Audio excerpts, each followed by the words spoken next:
Tonight, one family is celebrating a big victory. The U.S. Supreme Court ruling in favor of a deaf Michigan student, saying his school didn't give him a proper education due to his disability. Well, the case has implications for schools all over the country. WCNC Charlotte's Kaylin Hagwood shows us what the ruling could mean for families in the Carolinas. Well, lawyers for Miguel Perez say his school system neglected the boy, who's deaf, for 12 years and lied to his parents about his progress. The justice's decision to rule in his favor could now ease access to legal support for other students with disabilities who feel they've experienced much of the same.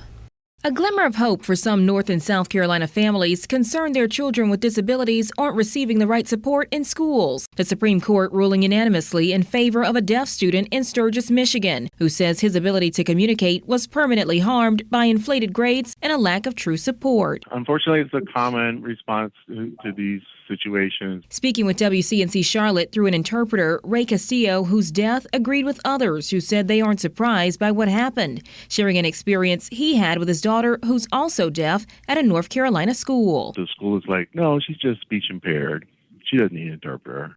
So parents even these days still have to fight. According to state education data, more than 182,000 North Carolina students have a disability. In South Carolina, that number over 109,000. Laws like the Individuals with Disabilities Education Act are supposed to help protect them. There needs to be reform. Kimberly Tiso and her son both have disabilities. The South Carolina mom now dedicates much of her time to advocacy through the statewide nonprofit Able SC. None of these federal pieces of legislation are new. Schools have had decades of time to plan, but they often fail. Change may come more quickly and at a price for districts, according to disability rights attorney Jenny Fogg, who says the ruling will likely allow easier access to settlements for affected families. There may be some school districts that take a look at some of their practices and reform those practices because they may feel more vulnerable now to a claim for money damages.